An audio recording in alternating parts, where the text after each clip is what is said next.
आयुर्वेद में स्वस्थ रहने के लिए बहुत सारी बातें बताई गई हैं। उनमें से एक बात, हम भोजन कैसे करें, इस पर कल कुछ बातें चरक संहिता के अनुसार आपको रखी थी कि भोजन हमारा उष्ण होना चाहिए, स्निग्ध यानी कुछ चिकनाई लिए हुए होना चाहिए, रूखा नहीं होना चाहिए और मात्रा के अनुसार होना चाहिए। इसके बाद अगला उन्होंने दिया गुण जीर्ण। जीर्ण यानी भोजन के पच जाने पर, पिछले भोजन के जीर्ण हो जाने पर, पच जाने पर।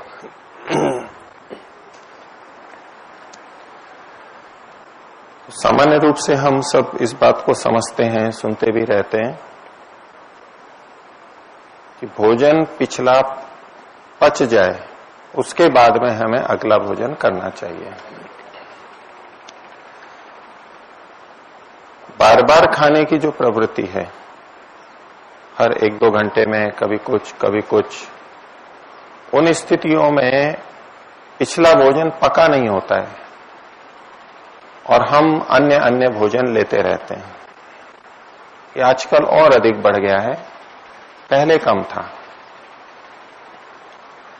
तो जीर्ण भोजन के बाद में पिछला भोजन जीर्ण हो जाए तो नया भोजन हमें लेना चाहिए और इसका लक्षण हमें पता लगता है हमारी भूख से। भोजन पक गया है या नहीं पक गया है, इसका बोधक चिन्ह बुभुक्षा है, भूख है, उससे हमें पता लगता है। भूख अपने आप में वो स्थिति हमारे दोषों को साफ करती है। हमने पिछला भोजन खाया, वो थोड़ा पक गया, अभी बाकी है, अभी भूख नहीं लगी है, लेकिन अंदर है, पच के बहुत सा आगे निकल गया है, लेकिन आधा पका, पूर्ण पका, थोड़ा लिप्त है वहां पर। अब लगभग जब पच रहा है, फिर हमने थोड़ा पानी पी लिया, बचा कुचा था वो भी आगे चला गया, बिल्कुल साफ हो गया हमेशा। अब अच्छी भूख लगेगी। और इस समय भूख लगने पे भोजन किया हुआ दोषों को बढ़ाता नहीं है, उत्क्लेशित नहीं करता है, क्योंकि पिछला जो भोजन था वो करके आगे चला गया। अब नए सिरे से हम भोजन कर रहे हैं, भूख लग गई है, आमाशय की सफाई हो गई है, थोड़ा सा हमने पहले पानी पी लिया, आधा पौना घंटा पहले, वो सारा साफ हो गया।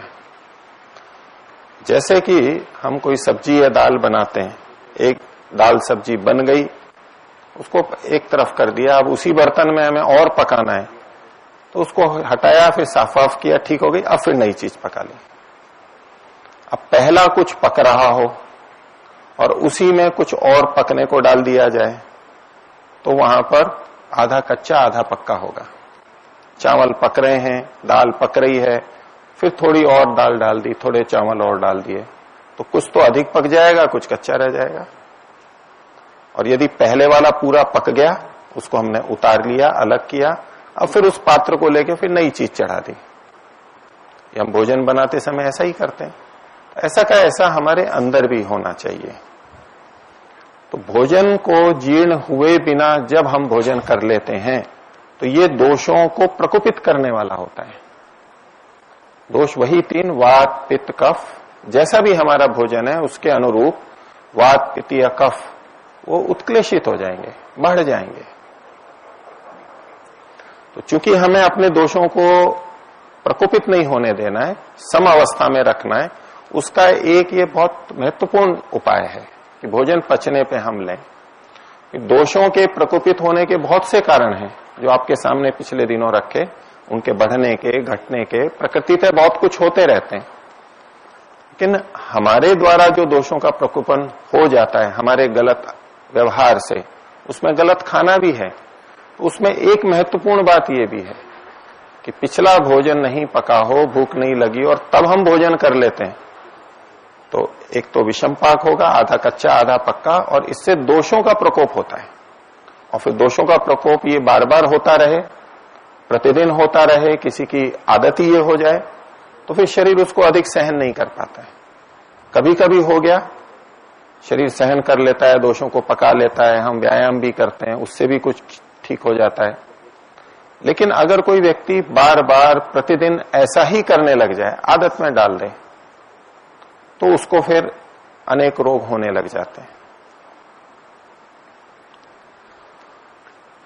और आजकल की दृष्टि से चूंकि ये बहुत ज्यादा होता है, ये एक बिंदु अगर कोई पकड़ ले, स्वस्थ रहने के लिए बहुत सारे उपाय हैं, बहुत सारी औषधियां हैं, ये है वो है, बहुत कुछ है। सबको करने के लिए कुछ समय चाहिए, कुछ धन चाहिए, इत्यादि बहुत सारी बातें। लेकिन ये एक ऐसी छोटी सी बात है, लेकिन इतनी महत्वपूर्ण बात है, इसके लिए हमें कोई समय नहीं लगाना है, कोई खर्चा नहीं होगा इसके लिए, लेकिन हमें थोड़ा संयम रखना है। भोजन के पकने तक हमें संयम रखना है, ये एक महत्वपूर्ण बात है। इससे साधना भी सत्य है, मन का नियंत्रण भी होता है। जो बार बार खाते हैं तो मन भी दूषित होता है, लोलुप प्रवृत्ति होती है, रसना की तरफ हम अधिक आकर्षित होते हैं। तो साधना भी सदेगी और स्वास्थ्य भी अच्छा होगा। केवल नियंत्रण रखना है थोड़ा, और फिर बाद में जब आदत हो जाती है तो भूख लगना बल्कि अच्छा लगता है, क्योंकि भूख लगने पे जब जब भोजन खाएंगे तो प्रकृति उसको उसका उपहार देती है, तो भोजन उसको स्वादिष्ट लगता है। प्रकृति स्वयं उसको पुरस्कृत करती है कि आपने भूख लग करके भोजन किया है तो आपको यही भोजन स्वादिष्ट लगेगा। वही चीज, वही अन्न, उतनी ही मेहनत से कमाया हुआ, उतने ही धन खर्च करने से प्राप्त हुआ, सब कुछ वो का वही है, लेकिन अंतर होता है, वो हमें अधिक स्वादिष्ट लगता है। अधिक स्वादिष्ट लगता है तो फिर अच्छा पचता है, अच्छा पचता है तो फिर स्वास्थ्य अच्छा रहता है। और यदि बिना भूख के खाया तो भोजन उतना स्वादिष्ट नहीं लगेगा। फिर स्वादिष्ट बनाने के लिए तरह तरह की चीजें लेंगे, वो दुष्चक्र चलेगा, और फिर बाद में फिर रोग होगा और ज्यादा होगा। इसलिए बुखार या ऐसा अपना रोग होता है तो हमारे को खाने की इच्छा ही नहीं होती है, तो शरीर चाहता है कि इस समय आप भोजन न करें। भूख लगना हमारे भोजन का एक समय है। भोजन किस समय करना चाहिए, इस पे भी काफी चर्चा चलती रहती है। इतनी बजे करना चाहिए, इतनी बजे करना चाहिए। उन चीजों का अपनी अपनी जगह कुछ महत्व है। वो एकदम सुबह सुबह नहीं कर लेना चाहिए। दिन में कोई 12 बजे कोई बहुत महत्वपूर्ण मानते हैं, उतनी बजे करना चाहिए, 11 से 1 के बीच में। ये परिस्थिति के कारण कुछ आगे पीछे हो सकता है, कहीं 10 बजे भी करते हैं, कहीं 9 बजे भी करते हैं, कहीं 8 बजे भी भोजन करके निकलते हैं। ये सब चीजें होती रहती हैं। तो चरक संहिता में जो भोजन की विधि बताई है, इसमें ये नहीं लिखा है कि आपको इतनी बजे भोजन करना चाहिए, इस समय का निर्धारण नहीं किया।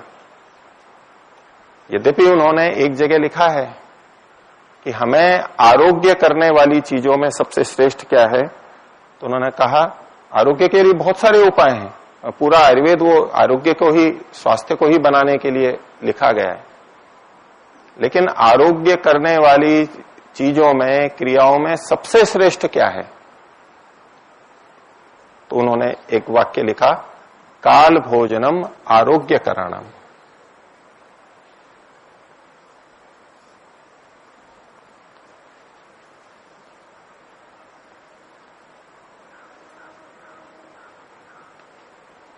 आरोग्य को करने वाली चीजों में, आरोग्य को करने वाली, देने वाली जितनी भी चीजें हैं, उनमें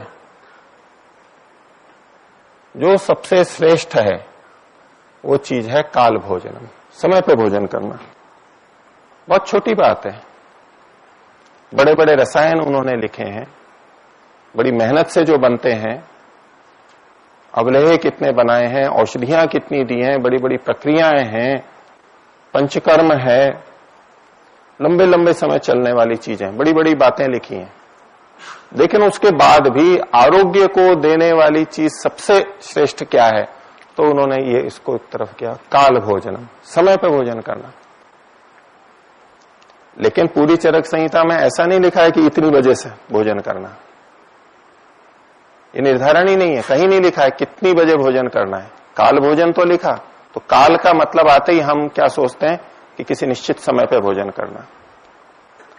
कि मैं प्रतिदिन इतनी बजे भोजन करता हूं, तो अब ये मेरा काल हो गया, दूसरे का दूसरा काल हो गया, कोई 11 बजे करता है, कोई 12, कोई 1। तो अपना अपना जो निश्चित काल है वो अर्थ भी इसका लिया जाता है कि आपका भोजन का जो निश्चित समय उस समय लें, क्योंकि उस समय पाचक स्राव अपने आप आने लगते हैं, अभ्यास हो गया है, हमारा प्रक्रिया चल गई है, घड़ी की तरह से चल गए। वो भी एक ठीक अर्थ है, लेकिन वो भी अंतिम अर्थ नहीं है इसका काल भोजनम का। काल भोजनम का मतलब है जब भोजन जीर्ण हो गया हो, पच गया हो, भूख लग गई, हमारे लिए वो काल उपयुक्त है। हम प्रतिदिन 11 बजे भोजन करते हैं, लेकिन यदि भूख नहीं लगी है तो हमारे लिए अभी काल नहीं आया है। कारण कई हो सकते हैं, हमने प्रातराश अधिक कर लिया, या प्रातराश भारी था, या हमने प्रातराश देरी से किया है, या हमारे स्वास्थ्य में कोई कारण है, ऋतु के कारण या रोग के कारण, अग्नि मंद है, तो प्रतिदिन सही समय पे वही प्रातराश लिया, लेकिन भूख नहीं लगी हमारे को। तो ऐसी स्थिति में थोड़ा समय बढ़ा लेना चाहिए, लेकिन कहीं व्यवस्था होती है कि उसी समय भोजन मिलता है, तो उस समय भोजन छोड़ भी सकते हैं, उस बार का, उस समय का भोजन टाल सकते हैं कि अभी आज भूख नहीं लगी है और भोजन करना है तो अभी करना है, तो टाल दिया, अगले समय भोजन कर लिया। एक समय में भोजन करने से कुछ नहीं होता, हानि नहीं होती, अच्छा ही होता है उससे। तो ये जीर्ण भोजन होने पे भोजन करना ये इतनी बड़ी बात है, क्योंकि अजीर्ण में भोजन करना ये दोषों को प्रकोपित करता है। और इन्होंने तीनों दोषों के प्रकोप का कारण इसको माना है। अजीर्ण अवस्था में भोजन करना तीनों दोषों के प्रकोप का कारण है। और एक पंक्ति मिलती है इसी को पुष्ट करने के लिए, सर्व रोग हरि क्षुधा।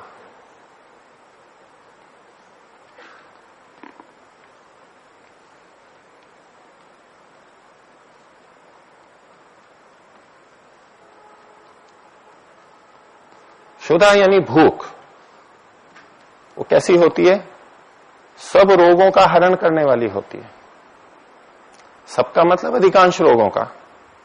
भविष्य में रोग नहीं आएंगे, कम आएंगे, बहुत कम आएंगे, क्योंकि कई रोग हमें बाहर से भी आते हैं। कहीं हम गिर गए तो रोग आ जाएगा, कोई रसायन का प्रयोग होगा, कोई गलत चीज, बहुत विष खा लिया तो रोग हो सकता है।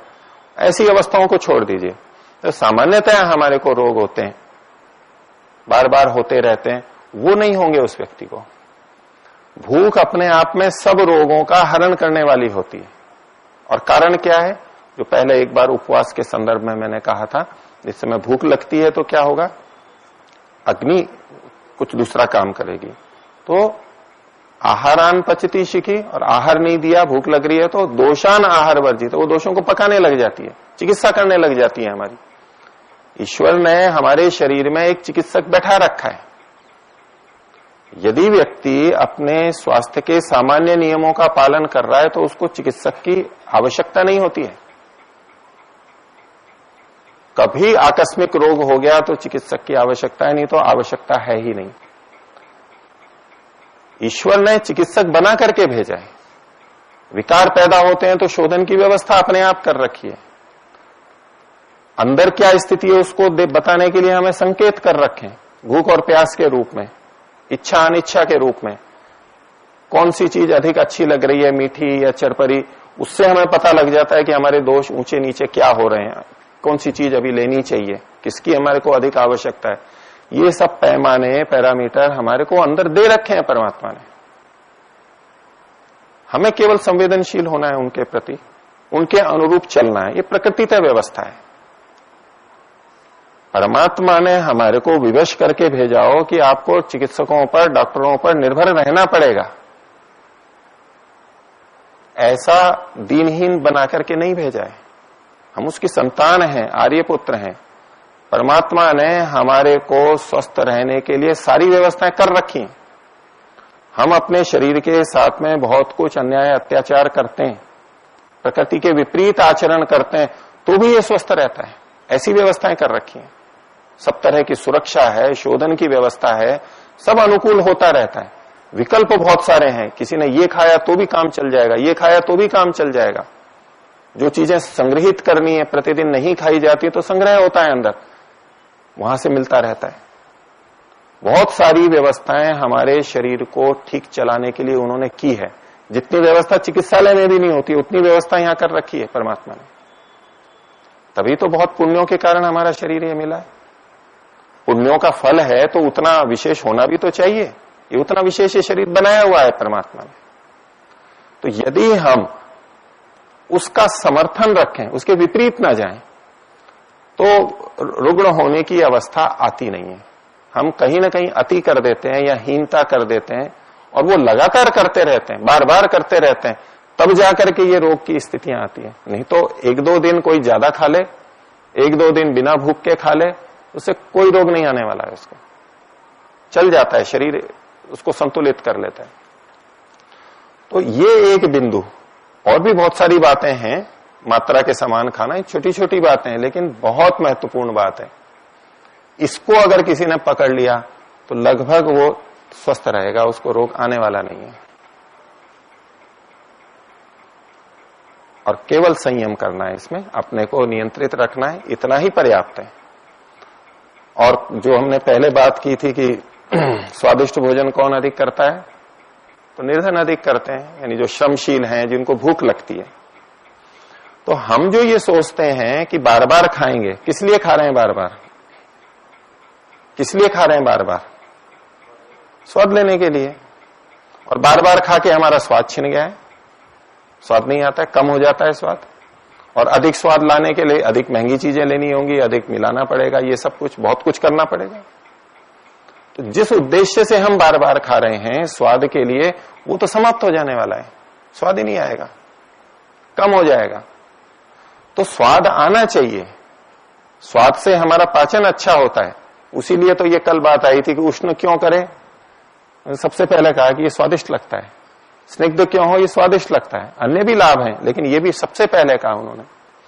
तो जीर्ण होने पे भोजन करना, समय पे भोजन करना और क्षुधा होने पे भोजन करना, तो स्वादिष्ट तो अपने आप हो ही जाता है वो भोजन, और अधिक स्वादिष्ट हो जाता है। तो जो हमारा उद्देश्य होता है स्वादिष्ट भोजन करना, भी उसका निषेध शास्त्र नहीं कर रहा है। लेकिन जब व्यक्ति अधिक स्वार्थ में चला जाता है, अधिक मोह में चला जाता है, तो वो स्वार्थ ही उसके स्वार्थ की हानि करने लग जाता है। अति स्वार्थी व्यक्ति का स्वार्थ कभी सिद्ध नहीं होता है। वो उसका अति स्वार्थ का भाव ही उसके स्वार्थ को नष्ट करने लग जाता है। प्रकृति ने व्यवस्था ही ऐसी कर रखी है, ईश्वर की व्यवस्था ही ऐसी है। अधिक स्वार्थी का स्वार्थ कभी सिद्ध नहीं होता है। हानि, वो अपनी हानि खुद करने लग जाता है। प्रकृति उसके विपरीत चलने लग जाएगी, उसकी हानि होने लगेगी। लोगों से व्यवहार के समय भी ऐसा ही होता है। जो अति स्वार्थी व्यक्ति होता है उसके मित्र अधिक नहीं होंगे, उसको सहयोगी नहीं मिलेंगे, और ऐसा अति स्वार्थ करके वो अपनी ही हानि कर लेता है। और जो कम स्वार्थ रखता है, दूसरों का भी हित करता है, उसका स्वार्थ अधिक सिद्ध होता है। बिल्कुल यही बात यहां भी लगती है कि हमें स्वादिष्ट भोजन करना है, तो उसका तरीका ये है, हमारे को भोजन स्वादिष्ट लगेगा। और जिसको वैसे बहुत अच्छे भोजन की आदत हो गई है, अब कभी धन नहीं रहा, कम धन रहा, तो क्या करेगा? अब फिर उसको दुख होगा, मेरा खर्चा तो इतने में चलता ही नहीं है, इतना भोजन तो चाहिए, ऐसा भोजन तो चाहिए। जबकि जो इस पद्धति पे चल रहा है उसको कभी कम भी भोजन हुआ, धन कम हुआ, तो भी वो स्वादिष्ट भोजन तो कर सकेगा। सामान्य मात्रा में मिल गया उतना भी उसको स्वादिष्ट और सुख देगा, संतुष्टि देगा। और जो स्वादिष्ट भोजन करता है, भोजन के समय में अपनी इंद्रियों को तृप्त रखता है, तो उसका मन अधिक विचलित नहीं होता है बाकी समय में। भोजन के समय में इंद्रियों को तृप्त किया, इंद्रियों की तृप्ति भी भोजन का एक विशेष लाभ है। इसके लिए भी इन्होंने चरक संहिता में बात लिखी है, बड़ी महत्वपूर्ण बातें, अटपटी हैं लेकिन बड़ी महत्वपूर्ण है। आहार के गुणों में सबसे श्रेष्ठ गुण क्या है? आहार से हमें सबसे अच्छा लाभ क्या मिलता है? तो हम कहेंगे हमें बल मिलता है, ऊर्जा मिलती है, भूख मिटती है, इत्यादि बातें, रोग दूर होते हैं। लेकिन चरक संहिताकार ये नहीं कह रहे, वो कहते हैं तृप्तिर आहार गुणानाम, आहार के जितने भी गुण हैं उसमें सबसे श्रेष्ठ गुण क्या है? तृप्ति।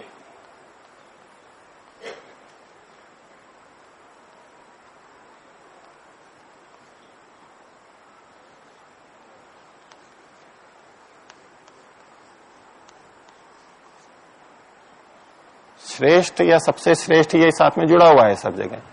आहार के जितने भी गुण हैं उनमें सबसे श्रेष्ठ गुण क्या है? तृप्ति। अर्थात तृप्ति होनी चाहिए, ये चरक संहिता या आयुर्वेद मानता है, तृप्ति होनी चाहिए हमारे को, भोजन में तृप्ति होनी चाहिए। क्यों तृप्ति होनी चाहिए? ये तृप्ति कब होगी? जब हम उसमें रस लेंगे, उसमें सुख लेंगे, तभी तो तृप्ति होगी। एक तो ये भी है, रसना का भी है, और एक हमारे को खाने के बाद लगे हाँ जी तृप्ति हो गई।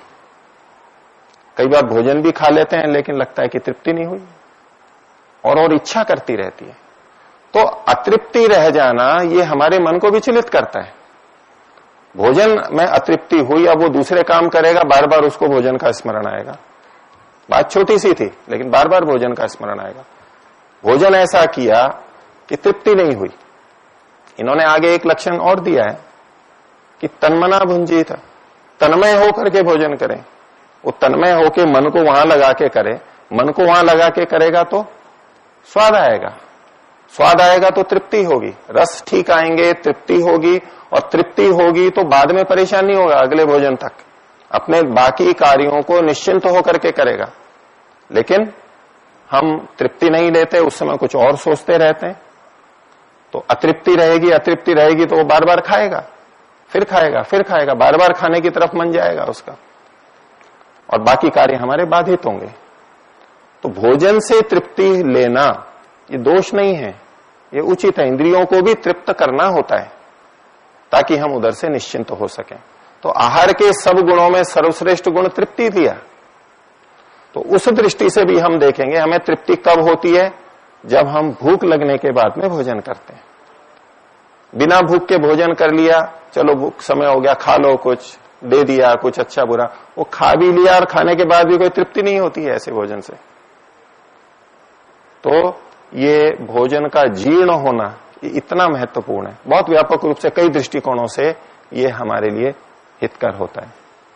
तो और बातें आगे करेंगे, आप लोगों को कुछ पूछना हो तो पूछ सकते हैं इस विषय में। पीछे दीजिए।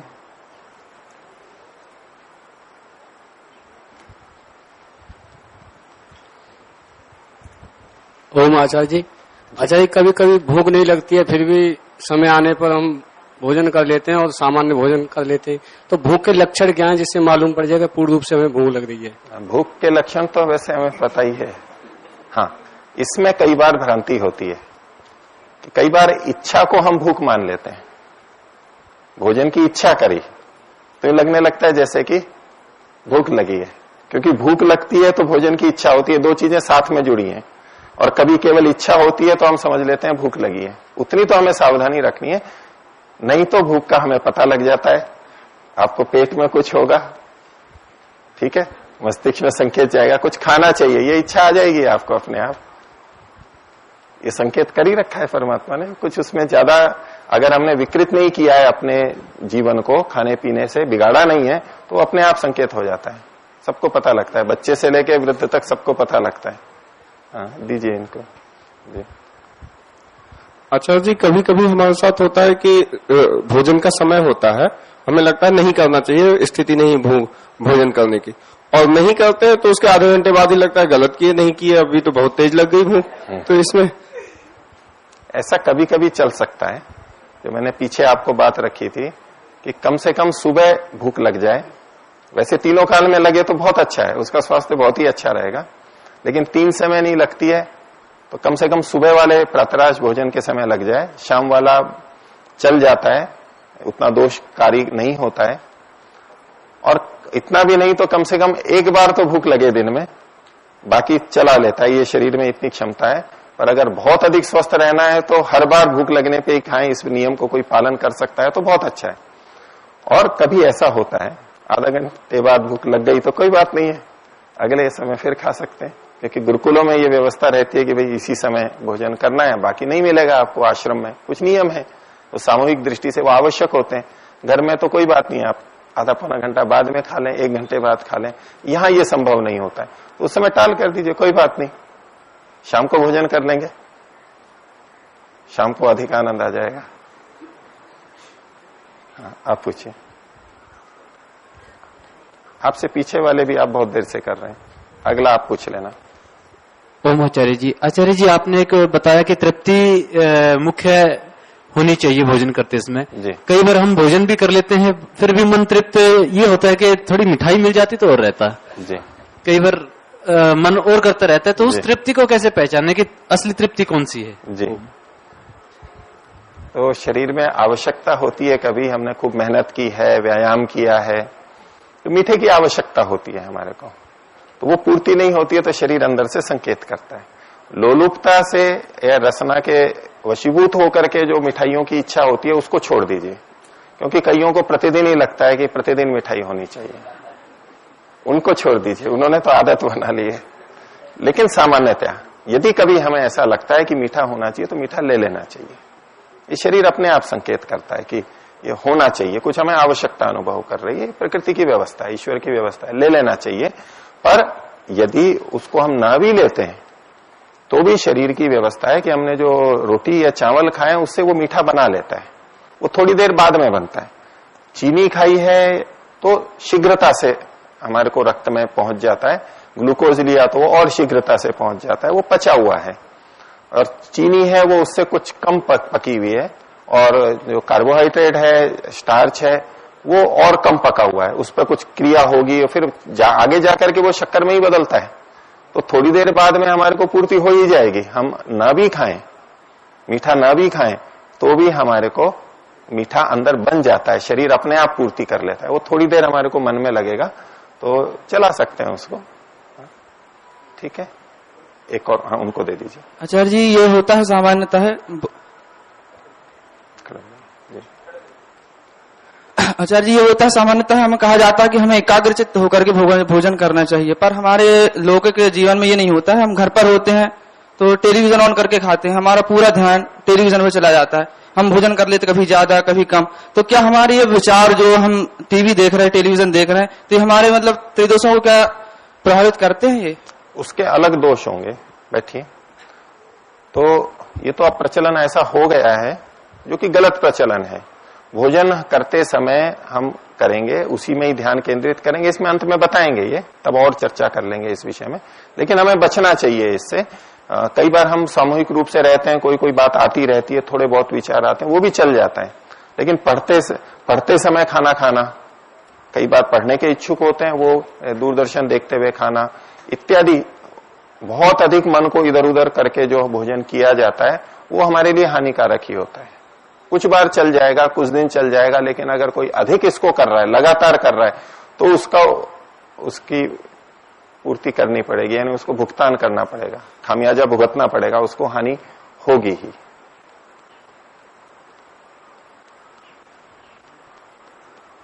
तो अब 3 बार ओम का उच्चारण करेंगे।